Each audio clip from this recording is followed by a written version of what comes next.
안녕하세요. 마을교육공동체 TV, 마을교육공동체에 대한 몇 가지 단상 진행자 김태정입니다. 오늘은 학교 효과를 넘어서 공동체 효과로 나아가자는 주제로 말씀을 드리고자 합니다. 최근에 인구 감소가 심각한 상황입니다. 전국적으로도 그렇고요. 도시와 농촌의 격차도 바로 이 인구 감소와 맞물려 있습니다. 심지어 도시 안에서도 인구가 급속하게 줄어드는 지역이 있고 신도시가 개발되면서 인구가 급속하게 느는 지역도 있습니다. 인구가 느는 지역에서는 전체 학령 인구가 줄어듦에도 불구하고 학교 과밀 현상이 나타나고요. 인구가 급속하게 줄어드는 지역은 원도심이라 불리면서 공동화 현상으로 많은 어려움을 겪고 있습니다. 이 도시화 공동화에 따른 지역 간 격차와 학교 간 격차를 어떻게 좁힐 것인가가 중요한 과제가 되고 있습니다.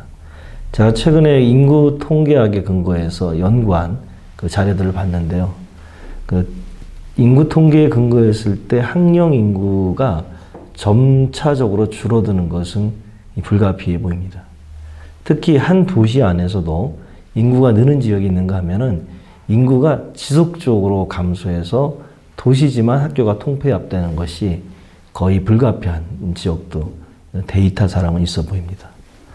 왜 이렇게 결론들을 내리냐면 내용을 보니까 다른 것과 달리 이게 사람이지 않습니까?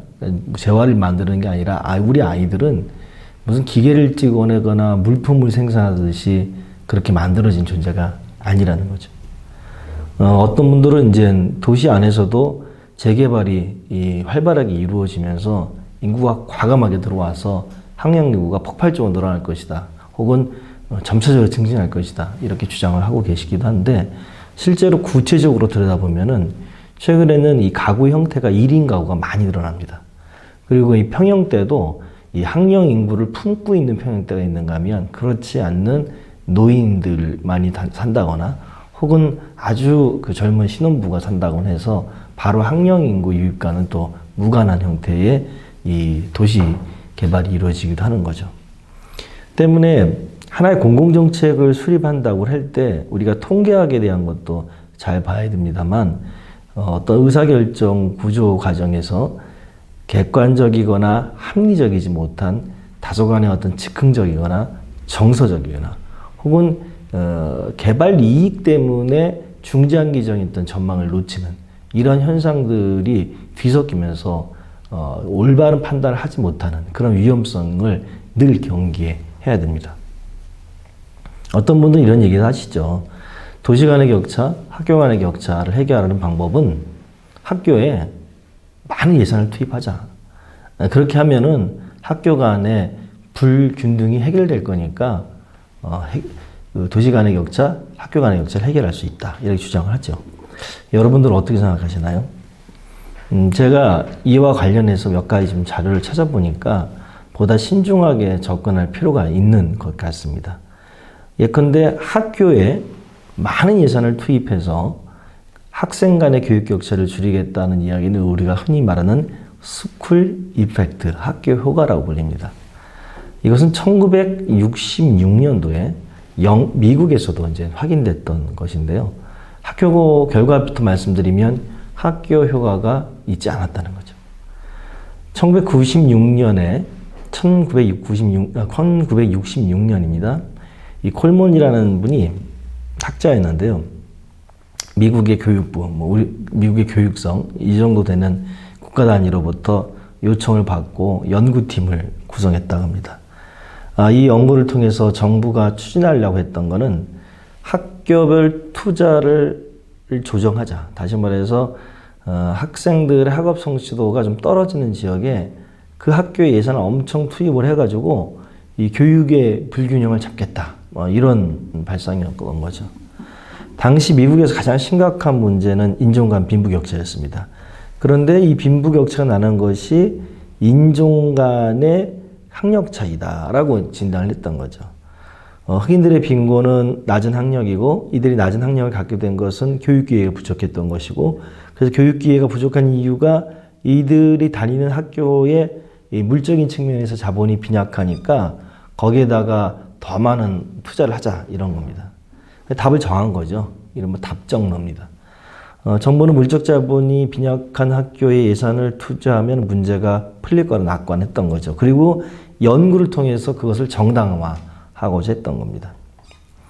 사실 당시만 하더라도 이런 정책은 대단히 진보적인 성격이 그 안에 있었습니다. 왜냐하면 이 미국 같은 인종주의가 심한 나라에서는 흑인들은 원래부터 인종적으로 결함이 있거나 유전적으로 문제가 있어서 백인에 비해 열등한 존재로 간주되었고, 그들 문화 자체도 백인들이 갖고 있는 문화는 상대도 안 되는 아주 낮은 문화로 계속 그렇게 편견을 가졌기 때문에 흑인들이나 백인이 아닌 지역의 학교에 예산을 투입해서 균등한 교육적 조건을 만들어 보자는 발상 자체는 사실 진보적인 것이라 볼 수 있습니다. 문제는 이런 기획을 갖고 예산을 투입해서 연구를 했는데 결과가 기대와는 같지 않았다는 거죠. 데이터는 그렇게 나왔다고 합니다. 학교 간 격차가 발생했는데 이 학교 간 격차의 발생하는 원인이 뭘까라고 봤는데, 사실 진짜 중요했던 것은 학생들의 사회 계층이었다는 거죠. 학생들의 인종별 구성이었다는 겁니다.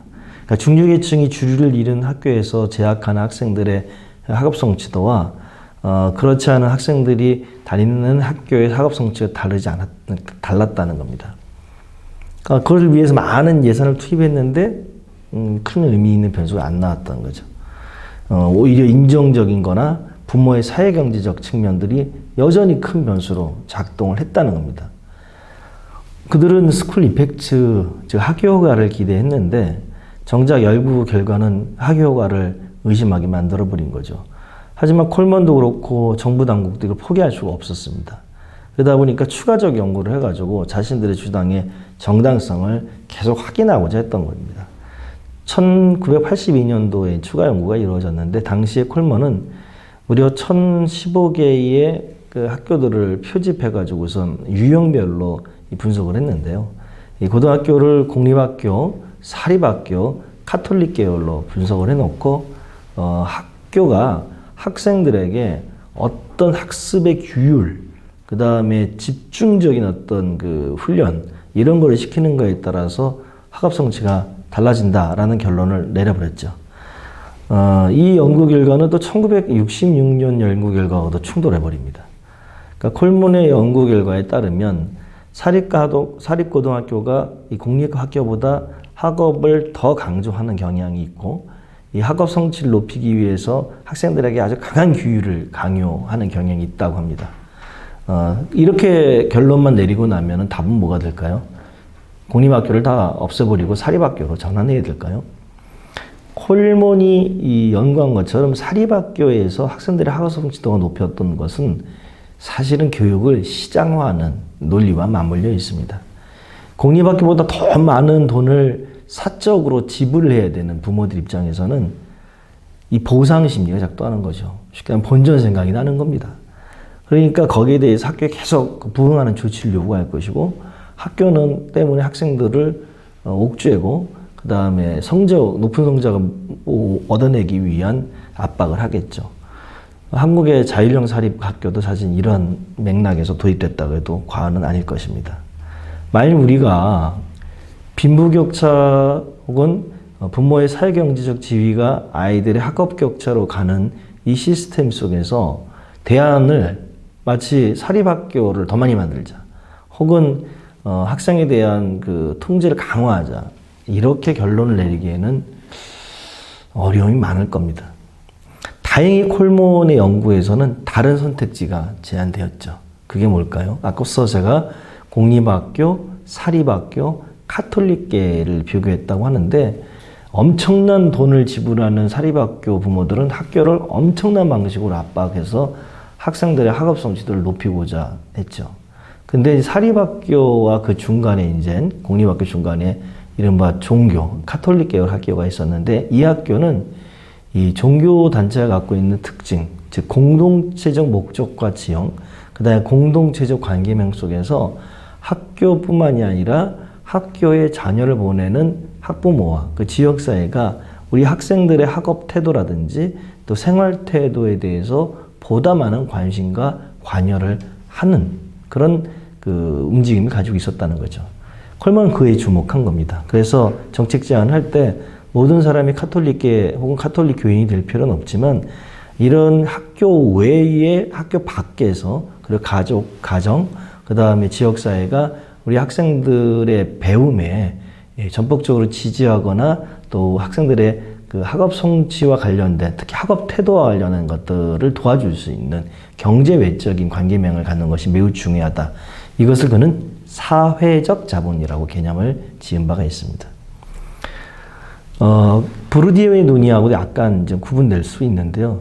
부르디유는 사회자본을 이제 문화자본과 마찬가지로 지배 집단의 하비투스, 습성으로 보았고, 이게 세습된다고 본 거죠.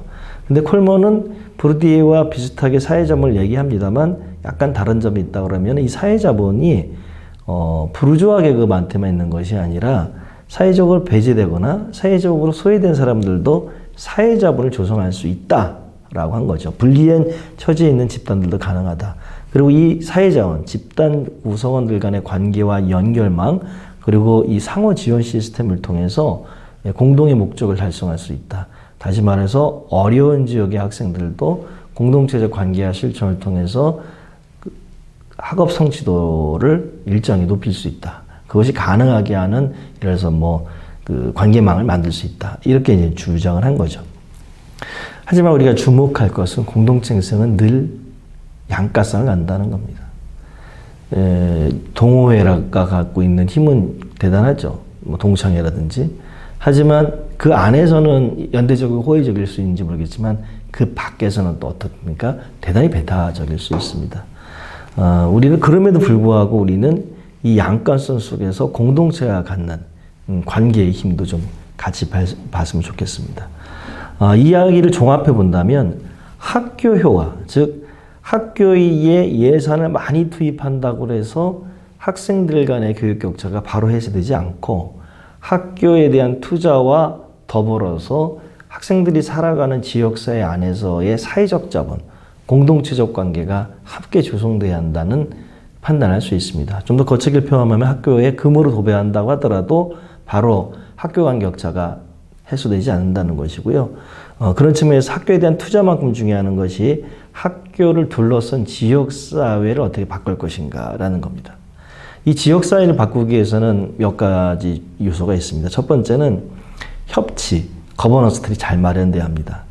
민관하게 잘 협력을 해야 되는 거죠. 이런 협력의 틀이 없이 관청에서 어떤 판단을 가지고선 예를 들어서 학교 예산을 많이 투입하면 된다. 이런 식의 발상만 가지고는 해결할 수 없을 수도 있습니다. 두 번째는 앞서도 말한 것처럼 사회적 자본, 즉 공동체적 관계입니다. 마을교육 공동체가 필요한 이유가 바로 이러한 사회적 자본을 구축하는데 유효하기 때문입니다.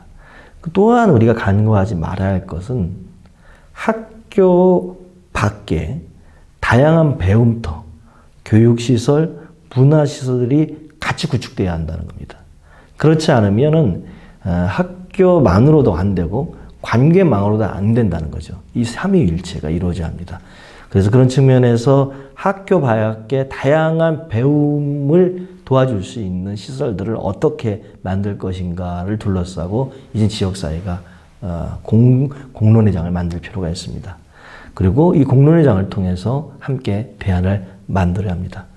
학교 효과를 넘어서야 합니다. 공동체 효과를 이젠 준비해야 합니다. 그리고 이를 위한 다양한 교육, 문화 인프라를 어떻게 구축할 것인가를 논의를 할 때가 아닌가 싶습니다. 이상으로 오늘 말씀 마치도록 하겠습니다.